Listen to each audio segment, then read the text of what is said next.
89.6 FM Sargakshetra. SK Junction. Sargakshetra 89.6 FM SK ജംഗ്ഷന്റെ സമയമാണ്. കൂടെയുള്ളത് തന്നെയാണ് കേട്ടോ. നമ്മുടെ ലൈഫിൽ ഏറ്റവും ഇമ്പോർട്ടൻസ് ആണ് ഹാപ്പിനെസ്സിന്. ഹാപ്പിനെസ് നമ്മൾ എങ്ങനെയാണ് പ്രസന്റ് ചെയ്യുക? എല്ലാവർക്കും ഒന്ന് പുഞ്ചിരിച്ചിട്ടൊക്കെ ആയിരിക്കും അല്ലേ? അപ്പൊ ഈ പുഞ്ചിരിയുടെ ഭംഗി നമുക്ക് എല്ലാവരും ഭയങ്കരമായിട്ട് നമ്മളെല്ലാവരും കോൺഷ്യസ് ആയിട്ടിരിക്കുന്ന ഒരു കാര്യമാണ്. അതിൽ ഏറ്റവും ഇമ്പോർട്ടൻ്റ് ആണ് നമ്മുടെ പല്ലുകളുടെ ഒരു ആരോഗ്യം. അപ്പോൾ ഈ പല്ല് കൊഴിഞ്ഞു പോകുന്ന സമയത്ത് നമുക്കതൊരു അഭംഗിയായിട്ട് കുറേ പേർക്ക് ഫീൽ ചെയ്യാനുള്ള സാധ്യതകളുണ്ട്. അപ്പോൾ അതിൻ്റെ ഒരു സൊല്യൂഷൻ വേണ്ടേ? അതിനായിട്ടാണ് നമ്മൾ ഇന്ന് SK ജംഗ്ഷനിൽ വന്നിരിക്കുന്നത്. എൻ്റെ കൂടെ അതിഥിയായിട്ട് മിറ്ററ ഹോസ്പിറ്റലിലെ ചീഫ് ഡെന്റൽ സർജൻ ആയിട്ടുള്ള ഡോക്ടർ റെനി വർഗീസ് ആണ്. Hi ma'am. Good morning. Good morning. സുഖമായിട്ടിരിക്കുന്നോ?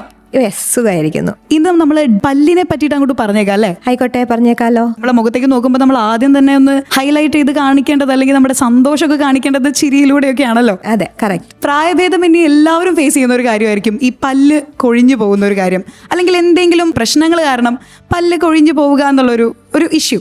അപ്പോൾ ഇതിന് ഏതൊക്കെ തരത്തിൽ നമുക്ക് പല്ല് ഇംപ്ലാന്റ് ചെയ്യാനുള്ള, പല്ല് വെക്കാനുള്ള എന്തൊക്കെ ഓപ്ഷൻസ് അല്ലെങ്കിൽ എന്തൊക്കെ മാർഗങ്ങൾ നമുക്കുണ്ട്? ഓക്കെ, അന്ന പറഞ്ഞത് വളരെ ശരിയാണ്. നമ്മൾ ഒരാളെ ആദ്യം കാണുമ്പോൾ നമ്മൾ മെയിനായിട്ട് ശ്രദ്ധിക്കുന്ന രണ്ട് കാര്യമാണ്. ഒന്ന് അവരുടെ കണ്ണും, രണ്ട് അവരുടെ ചിരിയുമാണ്. അപ്പോൾ അതിൽ നമുക്ക് പല്ലില്ലെങ്കിൽ, അല്ലെങ്കിൽ നമുക്കുള്ള പല്ല് ഇച്ചിരി ഒടിഞ്ഞ് നിൽക്കുന്ന, അല്ലെങ്കിൽ പല്ല് മിസ്സിങ് ആണെങ്കിൽ അത് നമ്മുടെ കോൺഫിഡൻസിനെ ബാധിക്കുകയും നമ്മുടെ ചിരിയുടെ ഭംഗിനെ അത് ബാധിക്കുകയൊക്കെ ചെയ്യുന്നൊരു കാര്യമാണ്. ഇനി നമുക്ക് എല്ലാവർക്കും ഉള്ളൊരു തെറ്റിദ്ധാരണയാണ് നമുക്ക് 32 പല്ലുണ്ട്, അതിൽ 1-2 എണ്ണം പോയാൽ എന്ത് സംഭവിക്കുമെന്നുള്ളത്. എന്നാൽ അങ്ങനല്ല. 32 പേരിൽ ഒരാൾ പോയെന്നുള്ളതല്ല. നമ്മുടെ മൗത്ത് എന്ന് പറയുന്ന ഒരു ഓർഗനാണ്. ആ ഓർഗനിലെ എല്ലാ സംഭവങ്ങളും ഒരുപോലെ പ്രവർത്തിച്ചാൽ മാത്രമേ നമുക്ക് ആരോഗ്യകരമായ ഒരു ജീവിതം, അതുപോലെ കാണാൻ ഭംഗിയുള്ള ഒരു സെറ്റ് പല്ലുകളൊക്കെ വേണമെങ്കിൽ, അതായത് പുറയിൽ ഇപ്പോൾ എനിക്കൊരു പല്ലില്ലെങ്കിൽ മുന്നിലത്തെ പല്ലിൻ്റെ ഭംഗിനെ അതെങ്ങനെ ബാധിക്കുമെന്നുള്ളത് അത് സത്യം പറഞ്ഞാൽ അതിനകത്ത് ഒത്തിരി ഘടകങ്ങളുണ്ട്. അപ്പോൾ ഇപ്പോൾ അന്നെ ചോദിച്ച ചോദ്യം, അതായത് നമുക്കൊരു പല്ല് മിസ്സിങ് ആണെങ്കിൽ, സാധാരണഗതിയിൽ ഒരു പല്ല് മിസ്സിങ് ആണെങ്കിൽ എന്തൊക്കെ സംഭവങ്ങൾ നമ്മൾ വിചാരിക്കും, ഒരു പല്ല് പോയി അതുകൊണ്ട് ഇപ്പോൾ എന്ത് പറ്റി? സത്യം പറഞ്ഞാൽ ഒരു പല്ല് പോകുമ്പോൾ കാലക്രമേണ അതിനപ്പുറം ഇപ്പുറം നിൽക്കുന്ന പല്ലുകൾ ചരിയാൻ തുടങ്ങും. അതിന് തൊട്ട് മേളിൽ, ഇപ്പോൾ താഴത്തെ പല്ല പോയെങ്കിൽ അതിൻ്റെ മേളിലത്തെ പല്ലും സുപ്രാ ഇറപ്റ്റ് ചെയ്യുക എന്ന് പറയും. അതായത് ഇവർക്ക് എല്ലാവർക്കും അങ്ങോട്ടും ഇങ്ങോട്ടും മീറ്റ് ചെയ്ത് തന്നെ നിൽക്കണം. അപ്പോൾ താഴത്തെ നമ്മുടെ ഒരു പല്ല് പോയാൽ അതിനപ്പുറം ഇപ്പുറമുള്ള പല്ലുകൾ ഇങ്ങോട്ട് തിരിച്ച് ഈ പോയ പല്ലിൻ്റെ സ്ഥലത്തോട്ട് ചായാനും മേളിലത്തെ പല്ല് ഇറങ്ങി വരാനും ഒക്കെ ശ്രമിച്ചുകൊണ്ടിരിക്കും. ഇങ്ങനെ ചരിയുകയും ഇറങ്ങുകയും ഒക്കെ ചെയ്യുമ്പോൾ സംഭവിക്കുന്നതെന്ന് പറഞ്ഞാൽ പല്ലുകളുടെ ഇടയിൽ ഫുഡ് കയറിയിരിക്കാനും, അവിടെ ഒന്നാമത്തെ കാര്യം മോണയ്ക്ക് പ്രശ്നം വരാം, വായി സ്മെല്ല് വരാം, അതുപോലെ അവിടെ ക്യാവിറ്റീസ് ഉണ്ടാവാം. ഇങ്ങനെ ചരിഞ്ഞ് അവസാനം ഈ പല്ലുകൾ ഇളകാൻ തുടങ്ങാം. അപ്പോൾ കാലക്രമേണ ഇപ്പോൾ അതായത് ഒരു പല്ല് നമ്മൾ എടുത്തു കളഞ്ഞു, നമ്മളൊരു 5-8 വർഷം കഴിയുമ്പോഴത്തേക്കും അതിനപ്പുറവും ഇപ്പുറവും നിൽക്കുന്ന പല്ലുകളുടെ ആരോഗ്യത്തെ അത് ബാധിക്കുകയും ആ പല്ലുകൾ ലൂസായി പോവുകയും ചെയ്യും. അതുകൊണ്ട് നമ്മൾ പല്ലുകൾ, ഇപ്പോൾ നമ്മളൊരു പല്ല് എടുത്ത് കളയുകയാണെങ്കിൽ, അതായത് വിസ്ഡം ടൂത്ത് എടുത്ത് കളയുമ്പോൾ നമ്മൾ സാധാരണ അത് റീപ്ലേസ് ചെയ്യാൻ പറയാറില്ല. പക്ഷേ വിസ്ഡം ടൂത്ത് എന്ന് പറയുന്നത് ഏതാണ്? നമ്മുടെ 32 പല്ല് ഉള്ളതിൽ നമ്മുടെ മേളിലും താഴെയുള്ള അണകളിലെ ഏറ്റവും അവസാനത്തെ പല്ലുകളെയാണ് ഞങ്ങൾ വിസ്ഡം ടൂത്ത് എന്ന് പറയുന്നത്. അത് സാധാരണ അഡൾട്ട്സിന് ഒരു 18 വയസ്സിന് ശേഷമാണ് ഇറപ്റ്റ് ചെയ്യുന്നത്. ആ പല്ലുകൾക്ക് കേടുവന്ന് എടുത്തു കളഞ്ഞാൽ നമുക്കത് റീപ്ലേസ് ചെയ്യേണ്ട കാര്യമില്ല. പക്ഷേ അതിന് മുമ്പോട്ടുള്ള ഏത് പല്ല് എടുത്തു കളഞ്ഞാലും ഉടനെ അല്ലെങ്കിലും വിത്തിൻ 1-2 ഇയേഴ്സ് എങ്കിലും നമ്മളത് ഉറപ്പായിട്ട് റീപ്ലേസ് ചെയ്യേണ്ടതാണ്. ഇനി അന്നെ ചോദിച്ച ചോദ്യം, നമുക്ക് എങ്ങനെയൊക്കെ പല്ല് റീപ്ലേസ് ചെയ്യാം? നമുക്കത് പല രീതിയിൽ റീപ്ലേസ് ചെയ്യാം. ഒന്നെങ്കിൽ നമുക്കത് വെറുതെ ഊരി മാറ്റുന്ന പല്ലുണ്ട്, RPD എന്ന് പറയും. നമുക്ക് ഫിക്സഡ് പാർഷ്യൽ ഡെഞ്ചേഴ്സ് ഉണ്ട്, അതായത് നമ്മളിപ്പോൾ പോയ പല്ലിൻ്റെ അപ്പുറം ഇപ്പുറമുള്ള പല്ലിനെ ചെറുതാക്കി അതിന് ബ്രിഡ്ജ് പോലെ വെക്കും. അപ്പം ഒരു പല്ല് പോയടുത്ത് 3 യൂണിറ്റ് ബ്രിഡ്ജെങ്കിലും മിനിമം വരും. പിന്നെ ഉള്ളത് ലാസ്റ്റ് ഓപ്ഷനാണ് നമുക്ക് ഇംപ്ലാന്റ് എന്ന് പറയുന്നത്. ഇനി ഇംപ്ലാന്റ് എന്ന് പറഞ്ഞാൽ എന്താണ്? നമ്മളൊരാളുടെ പല്ല് നമ്മൾ നോക്കുമ്പോൾ ആ പല്ലിന് 2 ഭാഗങ്ങളാണുള്ളത്. ഒന്ന് മോണയ്ക്ക് മേളിൽ നിങ്ങൾ കാണുന്ന ക്രൗണ്, ഒന്ന് മോണയ്ക്ക് അകത്തോട്ട് കാണുന്ന വേര്.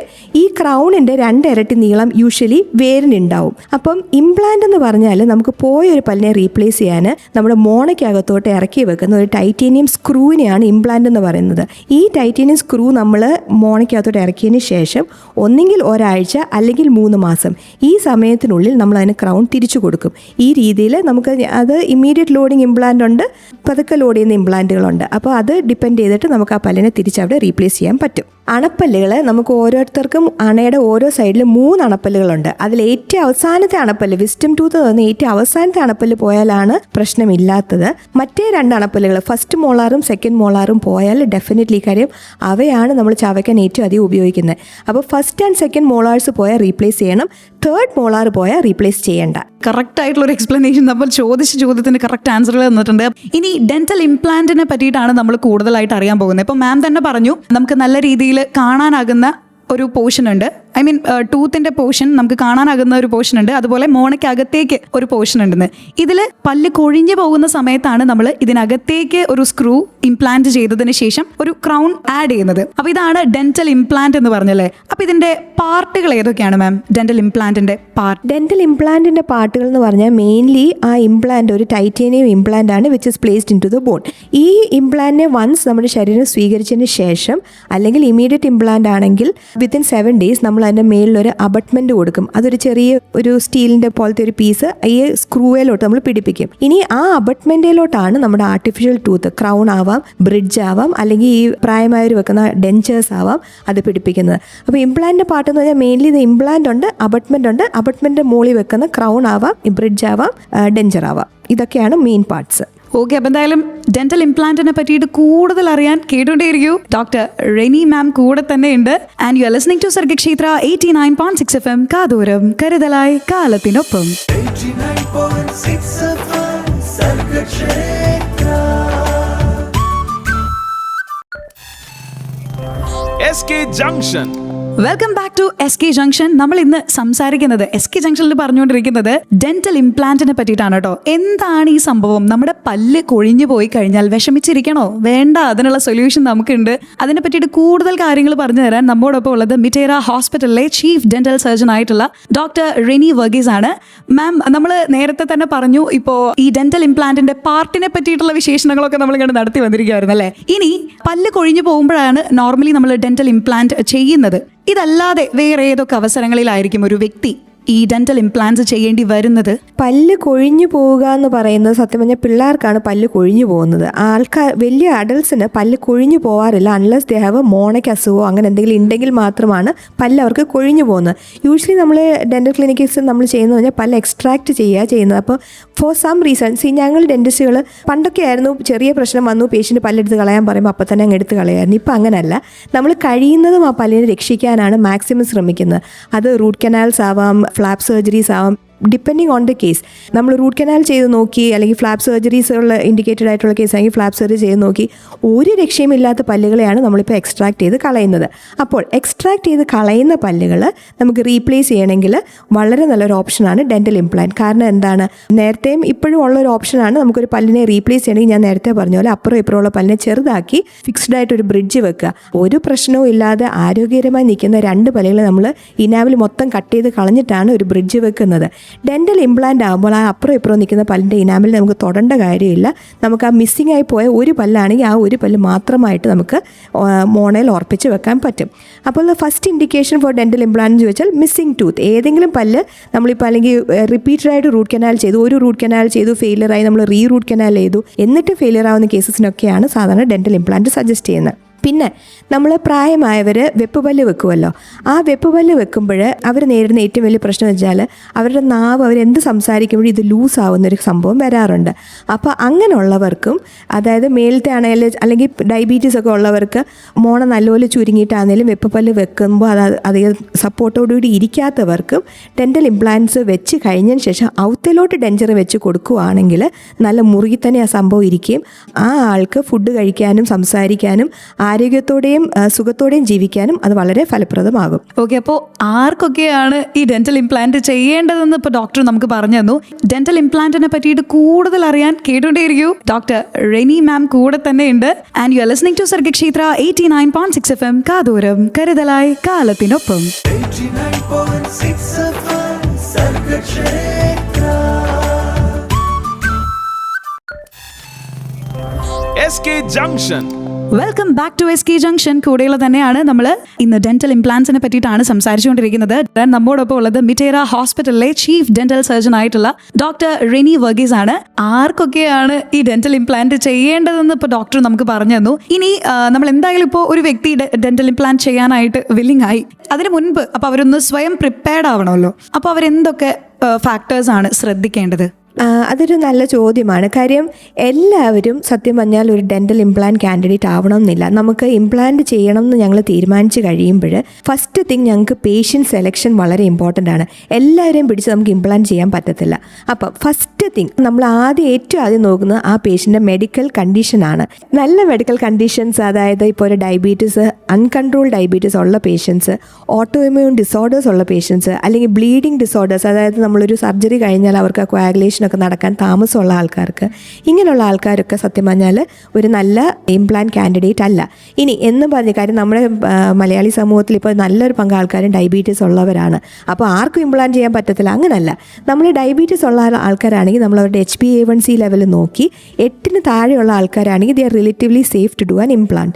അതുപോലെ ഞങ്ങൾ വേറെ പ്രധാനമായിട്ട് നോക്കുന്ന ഒരു കാര്യമാണ് വൈറ്റമിൻ D ലെവൽസ്, അതുപോലെ അവരുടെ ബ്ലീഡിംഗ് ടൈം, ക്ലോട്ടിംഗ് ടൈം. ഇതെല്ലാം നമ്മൾ ഒരു ബ്ലഡ് ടെസ്റ്റ് ചെയ്തതിന് ശേഷമാണ് നമ്മൾ ഇംപ്ലാന്റ് ചെയ്യാൻ പറ്റിയ ഒരു വ്യക്തിയാണോ അല്ലയോ എന്ന് തീരുമാനിക്കുന്നത്. അപ്പോൾ ഇത് അവരുടെ നമ്മുടെ ഫസ്റ്റ് കണ്ടീഷനാണ്, the medical condition of the patient.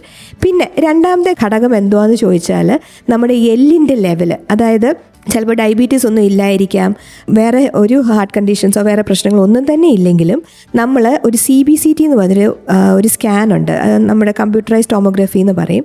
ആ സ്കാൻ എടുത്തിട്ട് നമ്മുടെ ബോണിൻ്റെ ഡെൻസിറ്റി നോക്കും. നല്ല ഉറപ്പുള്ള ആരോഗ്യമുള്ള എല്ലിൻ്റെ അകത്താണ് ഇംപ്ലാന്റ് ഇടേണ്ടത്. അപ്പോൾ CBCT എടുത്ത് നോക്കുമ്പോൾ നമുക്ക് എവിടെയൊക്കെ ബോണിന് ഹൈറ്റ് ഉണ്ട്, എവിടെയൊക്കെ ബോൺ ഡെൻസിറ്റി നോക്കിയതിന് ശേഷമാണ് നമ്മൾ ഇംപ്ലാന്റ് കാൻഡിഡേറ്റ് ആണോ അല്ലയോ എന്ന് തീരുമാനിക്കുന്നത്. ഇപ്പം എല്ലിന് ബലമില്ല, അങ്ങനത്തെ കണ്ടീഷൻസിൽ നമ്മൾ ഇംപ്ലാന്റ് സാധാരണഗതി സജസ്റ്റ് ചെയ്യത്തില്ല. പിന്നെ മൂന്നാമത്തെന്ന് പറഞ്ഞാൽ ചില പ്രത്യേക രീതിയിലുള്ള മെഡിക്കേഷൻസ് എടുക്കുന്നത്, അതായത് ആൻറ്റി കോയാഗുലൻസ് എടുക്കുന്നുണ്ടാവാം, അതായത് ബ്ലഡ് ക്ലോട്ട് ആവാതിരിക്കാനുള്ള മരുന്ന് എടുക്കുന്നവർ, ഇമ്മ്യൂണോ സപ്രസൻസ് ആയിട്ടുള്ള മരുന്നുകൾ എടുക്കുന്നവർ, സ്റ്റിറോയിഡ്സ് എടുക്കുന്നവർ, ഇവരെയൊക്കെ നമ്മളൊന്ന് ഇവാലുവേറ്റ് ചെയ്തതിന് ശേഷം ഒന്നെങ്കിൽ ആ മരുന്ന് നിർത്തിച്ച്, അല്ലെങ്കിൽ മരുന്നിൻ്റെ ഡോസ് അവരുടെ ഫിസിഷ്യൻ്റെ റെക്കമെൻഡേഷനോടെ ആ ഡോസ് കുറച്ചതിന് ശേഷം മാത്രമാണ് ഇവർക്കൊക്കെ നമുക്ക് ഇംപ്ലാന്റ് ചെയ്യാൻ പറ്റുള്ളൂ.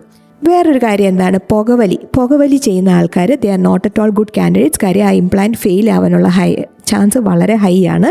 അപ്പോൾ പുകവലിക്കുന്നവരാണെങ്കിൽ സാധാരണ നമ്മൾ ആ ഹാബിറ്റ് നല്ല രീതിയിൽ റെഡ്യൂസ് ചെയ്യാൻ പറ്റുമെങ്കിൽ മാത്രമേ നമ്മൾ ഇംപ്ലാന്റ് സജസ്റ്റ് ചെയ്യത്തുള്ളൂ. അനദർ ഘടകമാണ് മോണയുടെ ആരോഗ്യം. കാര്യം ഇംപ്ലാന്റ് കൊണ്ടിടുന്നത് നമുക്ക് മോണയ്ക്കകത്താണ്. അപ്പോൾ ഞാൻ പറഞ്ഞു മോണയുടെ ആരോഗ്യം എന്ന് പറഞ്ഞാൽ നമ്മൾ CBCT ചെയ്യുമ്പോൾ നമുക്ക് ഏകദേശം ഒരു ലെവൽ കിട്ടും. എന്നാലും ഇപ്പം നമ്മൾ മൊത്തം ആസ് എൻ ഓർഗൻ നോക്കുമ്പോൾ വായുടെ ഒരു ഭാഗത്ത് മോണയ്ക്ക് എല്ലൊക്കെ ഉണ്ടെന്ന് പറഞ്ഞാലും ബാക്കി ഭാഗത്തെല്ലാം മോണയ്ക്ക് അസുഖവും പഴുപ്പും ഒക്കെ ഉള്ള ഒരാളാണെങ്കിൽ ഞങ്ങൾ സാധാരണ ഇത് വലിയ കാര്യമായിട്ട് പ്രോത്സാഹിപ്പിക്കാറില്ല. മൊത്തത്തിൽ overall health of the patient വളരെ ഇമ്പോർട്ടൻ്റ് ആണ്. ഓവറോൾ ഹെൽത്ത് മാത്രമല്ല, ഈ പേഷ്യൻ്റ് എത്ര കമ്മിറ്റഡ് ആണ് ആ ഡെൻ്റൽ ഇംപ്ലാന്റ്. കാര്യമുണ്ടല്ലോ, ഇംപ്ലാന്റ് ഇട്ടാൽ പോരാ, ആ ഇംപ്ലാന്റ് നമ്മൾ മെയിൻറ്റെയിൻ ചെയ്യണം. അതിന് അവർ വില്ലിങ് ആയിരിക്കണം. അല്ലാതെ ഭയങ്കര ഉത്തരവാദിത്വം ഇല്ലാത്ത ആൾക്കാരുടെ വായിലൊക്കെ നമ്മൾ ഇംപ്ലാന്റ് ഇന്ന് കൊണ്ടിട്ടാൽ ചിലപ്പോൾ ഒരു വർഷം കഴിഞ്ഞ് നോക്കുമ്പോൾ അവരത് ക്ലീനായിട്ട് മെയിൻറ്റെയിൻ ചെയ്യുന്നില്ല, അല്ലെങ്കിൽ അവർ ഫോളോ അപ്പ് ചെക്കപ്സിന് കറക്റ്റായിട്ട് വരാൻ സാധ്യതയില്ലാത്ത ആൾക്കാരൊക്കെയാണ്. അത് ഏകദേശം നമുക്ക് പേഷ്യൻ്റോട് സംസാരിച്ച് കഴിയുമ്പോൾ നമുക്ക് മനസ്സിലാവും. അതിന് ഈ സംഭവങ്ങൾക്കൊക്കെ റെഡി ആയിട്ടുള്ളൊരു പേഷ്യൻ്റ്. പിന്നെ ബഡ്ജറ്റ്, കാര്യം ഇംപ്ലാന്റ്സ് അത്യാവശ്യം കോസ്റ്റ്ലി ആയിട്ടുള്ളൊരു ട്രീറ്റ്മെൻറ്റ് ഓപ്ഷനാണ്. അപ്പം ഇങ്ങനത്തെ ഈ ഘടകങ്ങളെല്ലാം നോക്കിയിട്ടാണ് നമ്മൾ തീരുമാനിക്കുന്ന ഒരു പേഷ്യൻ്റ് ഒരു നല്ല ഇംപ്ലാന്റ് കാൻഡിഡേറ്റ് ആണോ അല്ലയോ എന്നുള്ളത്. അപ്പോൾ ഏറ്റവും ഇമ്പോർട്ടൻ്റ് ആയിട്ട് എനിക്ക് തോന്നുന്നു ആ ഒരു കാൻഡിഡേറ്റ് മസ്റ്റ് ബി ഹെൽത്തി അല്ലേ. അവരെ തന്നെ ഒന്ന് ശ്രദ്ധിച്ച് ടേക്ക് കെയർ ചെയ്യുന്ന ആളുകൾക്ക് മാത്രമേ ഇത് മെയിൻറ്റെയിൻ ചെയ്ത് കൊണ്ടുപോകാൻ പറ്റുള്ളൂ. അപ്പോൾ ഒരു ഡെന്റൽ ഇംപ്ലാന്റ് ചെയ്യുന്ന ഒരു വ്യക്തി സ്വയം ഒന്ന് സ്നേഹിക്കുക എന്നാണ് നമുക്ക് ആദ്യം പറയാനുള്ളത്. ആൻഡ് കേട്ടുകൊണ്ടേയിരിക്കും, നമ്മൾ ഡെന്റൽ ഇംപ്ലാന്റ്സിനെ പറ്റിയിട്ട് കൂടുതൽ ഇൻഫർമേഷൻസ് ഒക്കെ അറിയാൻ പോവാണ്. നമുക്കിതൊക്കെ പറഞ്ഞു തരുന്നത് ഡോക്ടർ റെനി വർഗീസ് ആണ്, മിറ്റേര ഹോസ്പിറ്റലിലെ ചീഫ് ഡെന്റൽ സർജൻ. ആൻഡ് കേട്ടുകൊണ്ടേയിരിക്കും സർഗക്ഷേത്ര 89.6 FM SK ജംഗ്ഷൻ ആണ്. കൂടെയുള്ളത് Anna 89.6 FM Sargakshetra. SK junction. Welcome back to SK junction. കൂടെയുള്ളത് തന്നെയാണ്. നമ്മൾ ഇന്ന് സംസാരിക്കുന്ന വിഷയം എന്ന് പറയുന്നത് ഡെന്റൽ ഇംപ്ലാന്റ്സിനെ പറ്റിയിട്ടാണ് കേട്ടോ. എന്താണ് ഈ ഡെന്റൽ ഇംപ്ലാന്റ്സ് എന്ന് കറക്റ്റായിട്ട് പറഞ്ഞുകൊണ്ടേയിരിക്കുന്നത് നമ്മുടെ ഡോക്ടർ റെനി വർഗീസ് ആണ്, മിറ്റേര ഹോസ്പിറ്റലിലെ ചീഫ് ഡെന്റൽ സർജൻ. മാം, നമ്മളിപ്പോൾ ഒരു വ്യക്തിയെ തിരഞ്ഞെടുത്തിരിക്കുകയാണ്, ഒരു കാൻഡിഡേറ്റിനെ തിരഞ്ഞെടുത്തിരിക്കുകയാണ്. ആളെ ഡെന്റൽ ഇംപ്ലാന്റിന് വേണ്ടി പ്രിപ്പയർഡ് ചെയ്യിപ്പിച്ചുകൊണ്ടിരിക്കുകയാണ്. ലൈക്ക് ആൾ ഹെൽത്തി ആണോ നോക്കി, അതുപോലെ ആൾ സ്വന്തമായിട്ട് മറ്റ് ഹെൽത്ത് ഇഷ്യൂസുകളൊന്നും ഇല്ലാതെ ഉറപ്പുവരുത്തിയിട്ടുള്ള ഒരു പേഴ്സൺ നമ്മുടെ മുന്നിൽ നിർത്തുകയാണ് കേട്ടോ. ഇനി നമ്മൾ അയാളെ ഡെന്റൽ ഇംപ്ലാന്റിന് വേണ്ടി പ്രിപ്പയർ ചെയ്യിപ്പിക്കാൻ പോവാണ്. അപ്പോൾ എങ്ങനെയാണ് ഈ ഒരു ഡെന്റൽ ഇംപ്ലാന്റ് സർജറിയുടെ പ്രൊസീജിയർ വരുന്നത്? ഓക്കെ, ഒരിക്കലൊരു പേഷ്യൻറ്റിനെ നമ്മൾ ഇതിൻ്റെ കാര്യങ്ങളെല്ലാം സംസാരിച്ച് കഴിഞ്ഞു, ഇതിനുമായിട്ട് അസോസിയേറ്റഡ് ആയിട്ടുള്ള ബെനിഫിറ്റ്, ഇതുമായിട്ടുള്ള റിസ്ക് എല്ലാം സംസാരിച്ചതിന് ശേഷം അവരുടെ കൺസെൻറ്റ് മേടിച്ചതിന് ശേഷമാണ് നമ്മൾ എപ്പോഴും ഒരു ഇംപ്ലാന്റ് പ്രൊസീജിയർ ചെയ്യുന്നത്. ഇംപ്ലാന്റ് പ്രൊസീജിയർ ചില കേസിൽ നമ്മളൊരു ഞാൻ നേരത്തെ പറഞ്ഞ റൂട്ട് കനാൽ ചെയ്ത് ഫെയിലിയറായ ഒരു പല്ലാവാം. അപ്പോൾ ഒന്നെങ്കിൽ പല്ല് എക്സ്ട്രാക്ട് ചെയ്ത് കളഞ്ഞു എന്നിട്ട് 3-4 മാസം ആയി കഴിഞ്ഞ പേഷ്യൻ്റ് ആവാം, ഇല്ലെങ്കിൽ നമ്മൾ പല്ല് എടുക്കുന്ന ഉടനെ തന്നെ ഇംപ്ലാന്റ് ഇടുന്ന പ്രൊസീജിയറും ഉണ്ട്. അപ്പോൾ depending on this how it is നമ്മൾ ആദ്യം പേഷ്യൻ്റ് വന്നു, നമ്മൾ പേഷ്യൻറ്റിനെ കാമാക്കി റെഡിയാക്കിയതിന് ശേഷം നമ്മൾ ആദ്യം അവിടെ മരപ്പിക്കും. നമ്മൾ ലോക്കൽ അനസ്തീസിയ കൊടുത്ത് ഏത് സൈറ്റാണോ ഇംപ്ലാന്റ് ഇടാനുള്ളത് അവിടെ മരപ്പിക്കും. മരപ്പിച്ചതിന് ശേഷം നമ്മളൊരു ചെറിയ രീതിയിൽ അവിടെ ഒരു ലേമൻസ് ടേംസിൽ പറഞ്ഞാൽ നമ്മളൊരു ചെറിയൊരു സ്ലിറ്റ് പോലെ ഇട്ടിട്ട് ആ ഫ്ലാപ്പ് നമ്മൾ ഗമ്മിനെ ഒന്ന് ചെറുതായിട്ട് തുറക്കും. അന്നേരം നമ്മുടെ ബോൺ എക്സ്പോസ്ഡ് ആവും. ആ എക്സ്പോസ്ഡ് ആയ ബോണിനകത്തോട്ടാണ് നമ്മൾ നമ്മുടെ ഈ ടൈറ്റേനിയം ഇംപ്ലാന്റ് പ്ലേസ് ചെയ്യുന്നത്. അതിന് നമ്മൾ നേരത്തെ തന്നെ CBCT ഒക്കെ എടുത്ത് ഏത് ഇംപ്ലാന്റ് ആണ് ഇടേണ്ടത്, ഏത് ഡയമീറ്ററാണ്, ഏത് ലെങ്താണ്, ഏത് ലെവൽ വരെ ആ ഇംപ്ലാന്റ് ഇറങ്ങി ചെല്ലണം എന്നുള്ളതൊക്കെ CBCT വഴി നമ്മൾ നേരത്തെ കണ്ടുപിടിച്ച് വെച്ചിരിക്കും. എന്നിട്ടാണ് നമ്മൾ ഈ ഇംപ്ലാന്റ് പ്ലേസ് ചെയ്യുന്നത്. ഇതിൻ്റെ മുന്നേ വളരെ കാര്യം എന്ന് പറഞ്ഞാൽ നമ്മൾ പല്ല് എടുത്തിട്ടാണ് ഇംപ്ലാന്റ് ഇടുന്നതെങ്കിൽ നമ്മൾ ആദ്യം ഈ പറഞ്ഞ പോലെ മരപ്പിക്കും, പല്ല് എക്സ്ട്രാക്ട് ചെയ്യും. പല്ല് എക്സ്ട്രാക്ട് ചെയ്തിട്ട് അവിടെ എല്ലിൻ്റെ ലെവൽ കുറവാണ് അല്ലെങ്കിൽ പല്ല് എടുത്തു കഴിയുമ്പോൾ അവിടെ ഡാമേജ്ഡ് ബോൺ ആണെങ്കിൽ നമ്മളവിടെ നല്ലപോലെ ക്ലീൻ ചെയ്തതിന് ശേഷം അവിടെ ബോൺ ഗ്രാഫ്റ്റ് ഒക്കെ പ്ലേസ് ചെയ്യും. ഓക്കെ, എന്നിട്ട് നമ്മൾ ഡെൻ്റൽ ഇംപ്ലാന്റ് ഇടും. നമ്മൾ ഇംപ്ലാന്റ് ഇടുമ്പോൾ മെയിൻ കാര്യം എന്ന് പറഞ്ഞാൽ നമുക്ക് അതിനൊരു ടോർക്ക് കിട്ടണം. അതായത് അത് അവിടെ മുറുകിയെന്ന് നമുക്കൊരു തോന്നൽ വരണം. അപ്പോൾ അതുവരെ നമ്മൾ ആ ഡെൻ്റൽ ഇംപ്ലാന്റ് സ്ക്രൂയിൻ ചെയ്യും. അത് കഴിഞ്ഞതിന് ശേഷം നമ്മളതങ്ങ് ക്ലോസ് ചെയ്ത് സൂച്ചർ ചെയ്യും. അതായത് നമ്മൾ തുന്നലിട്ട് പേഷ്യൻറ്റിനെ വിടും. പിന്നെ നമ്മൾ വെയിറ്റ് ചെയ്യുകയാണ്. ഞാൻ പറഞ്ഞില്ല, ഇമ്മീഡിയറ്റ് ലോഡിംഗ് ആണെങ്കിൽ വിത്തിൻ 1 വീക്ക്, അല്ലെങ്കിൽ നമ്മൾ 3 മന്ത്സ് വരെ വെയിറ്റ് ചെയ്യും. ഈ സമയം കൊണ്ട് നമ്മുടെ ഈ വെച്ച ഇംപ്ലാന്റിന് ചുറ്റും ബോൺ വന്ന്, അതിന് ഓസിയോ ഇൻറ്റിഗ്രേഷൻ എന്ന് പറയും, ആ ബോൺ വന്ന് അതിന് ചുറ്റും അടിഞ്ഞ് ആ ഇംപ്ലാന്റിനെ നല്ല രീതിയിൽ തന്നെ ബോഡി ടേക്കപ്പ് ചെയ്യും. ടേക്കപ്പ് ചെയ്തതിന് ശേഷമാണ് നമ്മൾ അവത്തിലോട്ട് ലോഡ് ചെയ്യുക എന്ന് പറയുക. അതായത് നമ്മൾ ഇംപ്ലാന്റ് ഇട്ട് കഴിയുമ്പോൾ നമ്മൾ അതിൻ്റെ പുറത്തൊരു ഹീലിംഗ് സ്ക്രൂ വെച്ചിട്ടാണ് പേഷ്യൻറ്റിനെ പറഞ്ഞു വിടുന്നത്. ഒന്നെങ്കിൽ ഒരാഴ്ച അല്ലെങ്കിൽ 3 മാസത്തിന് ശേഷം നമ്മൾ ആ ഹീലിംഗ് സ്ക്രൂ ഊരി അതിലോട്ട് അബട്ട്മെൻറ്റ് പിടിപ്പിക്കും. ആ അബട്ട്മെൻറ്റിൻ്റെ മേളിലാണ് നമ്മൾ ക്രൗൺ വെച്ച് കൊടുക്കുന്നത്. മാം, ഇത് എല്ലാ ഏജ് കാറ്റഗറിയിലും സെയിം ഡ്യൂറേഷൻ തന്നെയായിരിക്കുമോ എടുക്കുക ഈ ക്യാപ്പ്, ഐ മീൻ ക്രൗൺ വെക്കാൻ വേണ്ടി? ഏജ് സത്യം പറഞ്ഞാൽ നമുക്കൊരു ലിമിറ്റിംഗ് ഫാക്ടറേ അല്ല ഇംപ്ലാന്റ് ഇടാനായിട്ട്. ശരിക്കും നമ്മുടെ ലിമിറ്റിംഗ് ഫാക്ടേഴ്സ് ബാക്കിയാണ്. ഞാൻ പറഞ്ഞ പോലെ മെഡിക്കലി സൗണ്ട് ആയിട്ടുള്ള പേഷ്യൻസ്, നേരത്തെ ഞാൻ പറഞ്ഞ ഘടകങ്ങൾ, അത്യാവശ്യം ബോൺ ഡെൻസിറ്റി ഒക്കെ ഉള്ളവർക്ക് ആർക്ക് വേണമെങ്കിൽ നമുക്ക് ഇംപ്ലാന്റ് ഇടാം. യെസ്, ഈ പറഞ്ഞ രീതിയിൽ time period remains same. It's always immediate loading implant ആണെങ്കിൽ, അതായത് വലുതായിട്ട് ലോഡ് വരാത്ത സ്ഥലത്തൊക്കെ ആണെങ്കിൽ നമുക്ക് ഇമീഡിയറ്റ്ലി തന്നെ ഇംപ്ലാന്റ് ഇടാം. ഇപ്പം ഒരു പേഷ്യൻ്റ് ഒരു ആക്സിഡൻറ്റ് നടന്നു, അവരുടെ ഫ്രണ്ടിലത്തെ ഒരു പല്ല് പോയി, നമുക്ക് അവരോട് 4 മാസം കഴിഞ്ഞ്, അങ്ങനെയല്ല. സാധാരണഗതിയിൽ നമ്മൾ ഇമ്മീഡിയറ്റ് ലോഡിങ് ഇംപ്ലാന്റ് ആണ് അവിടെ കൊടുക്കുന്നത്. അല്ല, ഇപ്പോൾ നമുക്ക് 3 മന്ത്സ് കഴിഞ്ഞിട്ടാണെങ്കിൽ നമ്മളവിടെ ടെമ്പററി പ്രോസ്റ്റീസസ് കൊടുക്കും. ഒരിക്കലും ഒരു പേഷ്യൻ്റ് നമ്മുടെ അടുത്ത് വന്ന് പല്ലില്ലാതെ നമ്മളത് ഒരിക്കലും ഇറക്കി വിടത്തില്ല, കാര്യം അവരുടെ കോൺഫിഡൻസിനെ അത് ഭയങ്കരമായിട്ട് ബാധിക്കും. Time period remains the same. ഈ either it is within 1 week or after 3 months for the lower jaw. അപ്പറാണെങ്കിൽ ചിലപ്പോൾ 5 മന്ത്സ് വരെ പോയേക്കാം. മൊത്തം ഈ ഒരു പ്രോസസ്സ് കഴിയാനായിട്ട് ഒരു കൺക്ലൂഷൻ കിട്ടണമെങ്കിൽ ഒരു 3 to 5 മന്ത്സ് വേണം അല്ലേ? കേട്ടോണ്ടിരിക്കും SK ജംഗ്ഷനിൽ കൂടെയുള്ള തന്നെയാണ്. You are listening to Sargakshetra 89.6 FM. കാതൂരം കരുതലായി കാലത്തിനൊപ്പം. 89.6 FM Sargakshetra. SK junction. Welcome back to SK junction. കൂടെയുള്ള തന്നെയാണ് നമ്മൾ ഇന്ന് ഡെന്റൽ ഇംപ്ലാന്റ്സിനെ പറ്റിയിട്ടാണ് സംസാരിച്ചുകൊണ്ടിരിക്കുന്നത്. ഡോക്ടർ റെനി വർഗീസ് ആണ് നമ്മോടൊപ്പം കൂടെയുള്ളത്. അപ്പോൾ ഇനി നമുക്ക് അറിയാനുള്ളൊരു കാര്യം എന്ന് പറയുന്നത്, മാം, നോർമലി നമ്മളെല്ലാവരും പെട്ടെന്ന് പേടിക്കുന്ന ഒരു ഡോക്ടറാണ് മേ ബി ഡെന്റിസ്റ്റ്.